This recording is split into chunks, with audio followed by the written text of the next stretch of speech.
This is the Spyderco Sage in Cool Gray G10 and Maxamet steel. The Spyderco Sage, this one, as with all Sages, is made in their Taichung, Taiwan factory. And as is typical for Taichung, the overall construction and the construction details are pretty much immaculate. Taichung, when they do their G10, they do this light texture, very similar to how Sekisei does their G10. They put their stainless steel liners flush rather than nested. Really crisp plunge, sharper edges on the top of the blade, sharper edges on the Spidey hole. Some people don't like that. I find it helps with grip. They use these wire pocket clips on a lot of the Sage series. Just, everything is really immaculately tight with the tolerances. If I fold this up, yeah, it's just centered. It's never been off center. I've never had to muss with it. When you close it up, everything just nests really nicely. Taichung just does really, really good work, particularly considering this is a $250 knife for most of its lifespan, but you can get it a lot of places right now for $200 because this model is being discontinued. They're replacing it, it seems, with a Sage 5 in Maxamet. So you're going to be able to get this same thing in a compression lock. Well, you can get it now in a compression lock with lightweight F4N handles and Maxamet steel. That's going to be a hell of a knife. I've got a separate review coming up for the Sage 5 lightweight, the S30V version. But let's talk about this one. So the Sage there's a 3-inch blade, and every Sage is a 3-inch blade. And the Sage is Spyderco and the Taichung Factory's platform for different lock designs. This is a variant on the Sage 1, which is a liner lock here. You've got some that are their ball bearing lock. There was one that was a bolt lock. There was one that was a frame lock. I think the 2 was a frame lock. The 5 is a compression lock. I forget what all the other ones are. But this is, your good old school liner lock. And this is a really nice liner lock. It runs on washers. You've got an early lock up there, and it is, when I close it here, smooth. Very, very smooth. Little bit of resistance. It's not the sort of liner lock that's ever going to drop shut on you. Smooth the whole way up. Nice authoritative click on the open. Very, very easy to disengage this lock. Very easy lock bar access. And you can see here, they even chamfered out that G10. And there's a nice chamfer around the whole thing. And that bigger chamfer right there. The clip is tip up only, but it does do left or right side, so you can swap that clip there. Lots of access to the spider hole. Very easy to roll out like that. You can flick it if you want to, but it's, yeah, you can flick it if you want to. One of the hallmarks of the Sage series is also this blade shape, which is, let's compare it to a PM2. So the PM2, this is the 10V version from River's Edge Cutlery. You can see the tip of the PM2 is a little below the line of the pivot. It's got this straight edge across the top, and it's basically flat until it turns into belly there. The Sage blade shape, on the other hand, swoops all the way down, and the flat is shorter, and it's a more gradual curve up to a tip that is more in line with the pivot. And what this means is that you've just got a little bit more belly to work with, and I find that the Sage tends to be a little bit more of a utilitarian blade shape. The other big difference, meaning by utilitarian, meaning there's more things that this blade shape works for than this one, in my experience. You can do, your longer slicing cuts and things like that. Because this has a little bit more belly, tends to be a little bit easier to do with this than with this blade shape here. The other big difference, which really starts getting to why this is a fantastic knife, is the stock. The Paramilitary 3, I probably called this the 2 before, the PM3 still has the 145 thousandths blade stock of the PM2. That is pretty thick for a small knife, and honestly, this can be a bit of a bear to push through materials, especially for a lot of the small knife stuff you want to do. You're not going to be using a small knife for hard use tasks. This one here, 118 thousandths stock.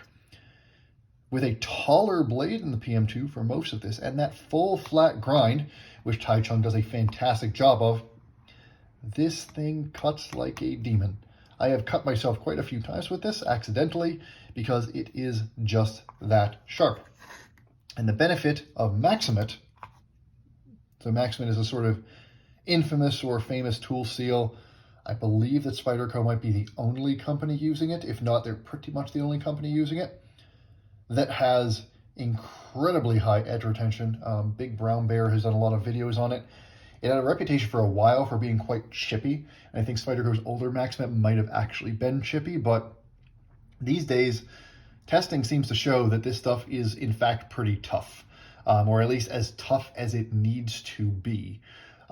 Super high hardness, so there's going to be a little bit of chippiness inherent to that, but tough enough that if you're not doing stupid stuff, it's not going to chip out on you. And it's going to hold an edge as long as just about anything in the business. Even with how excited people get about 15V, Maxamet still holds an edge longer than 15V. Now, Maxamet is not stainless, but whatever it is with the way that Taichung treats it, I have never had a rust issue with any of my Taichung Maxamet. I have had rust issues on my Golden City, Colorado Maxamet, but never on any of my Maxamet from Taichung. This is, as I say in some of my other videos, I live literally a couple hundred feet from the water, from the beach, and I have never had rust issues whatsoever, and I've done very little to take care of this, and I've used this in the garden. You know, I've taken it out, I clean my blades off after I use them so it looks clean, but I have not hesitated to use this knife, and this is what it looks like, not a hint of staining on it. And really, and I've heard other people say this about the Sage series as well, this is just a fantastic EDC knife. The liner lock, again, easy to access, easy to open, easy to close, ergonomically. This grip with the full choil here and the jimping back here, you have so much control over this blade. It just feels so secure, and the way these fingers come in the back here, the way this little swell goes into your palm, this is an extraordinarily secure grip. You have tons of control over the blade. The blade has a super thin edge, super thin stock. You can choke up if you need to, and get all the way up close to the edge like this for delicate cuts. And I'm still secure back here. I've still got one finger in the choil, two fingers. They go right into this liner lock. By the way, this is also why this liner lock version is my favorite version of the Sage, because this inlay, or this cutout, which gives the liner lock access, also if you choke up, gives you a great place to put your fingers. And so this choked up grip is super, super secure on the Sage 1. The G10 here, it is flush with the stainless steel liners. That's the way that they cut it in Taichung. You got back spacers here. A little bit of texture. It's rough more than it's textured. You can sort of, yeah, there we go, getting that. It's a peel ply texture, but it's not an aggressive one. Just enough that you know it's there. Just enough to pick up a little bit of that dirt and debris and stuff like that. And it's pretty much impossible to clean, but as long as you're okay with that, it's great. It feels secure in the hand. Construction is completely unimpeachable. Always is for Taichung Spydercos. And the price on this is pretty fantastic, all considering. This was a $250 knife for most of its lifespan, and you can get it for $200 now most places, and as a $200 knife with Maxamet. As long as you either don't mind sending your knife out to be sharpened, or you have what you need to sharpen Maxamet, because Maxamet is not actually hard to sharpen, but you pretty much need diamond stones if you're going to sharpen it, because anything other than diamond stones are just not going to be hard enough. You need your stones to be harder than the steel if you're going to sharpen it. So if you either have diamond stones and know how to sharpen, or you're okay sending your knife out like once a year, if even that, to go get sharpened, because Maxamet, the edge lasts forever, this is an amazing little EDC knife. It is, it's not light. It's 3.4 ounces for a 3-inch blade. You wouldn't use this hard. It wouldn't make sense to. It's not meant to be used hard, but it's thin. Relatively thin. Again, I'll compare that to the PM2. It is a hair thinner than the PM2, just a bit, but it feels significantly thinner in the pocket just because it's a little bit squatter, especially when it's closed up. The profile is significantly smaller because it doesn't have that hump, and it, at the tail end here, it doesn't have that bulb on the tail end, so it feels much smaller in the pocket. These little chamfers make it feel smaller in the hand than the I keep calling it the PM2, than the PM3 or Para 3. It's just an awesome little EDC knife. And really, this Sage 1, particularly this Maxamet version, if you told me that I had to have one 3-inch knife from Spyderco, one knife from Spyderco in this range, this might be my choice.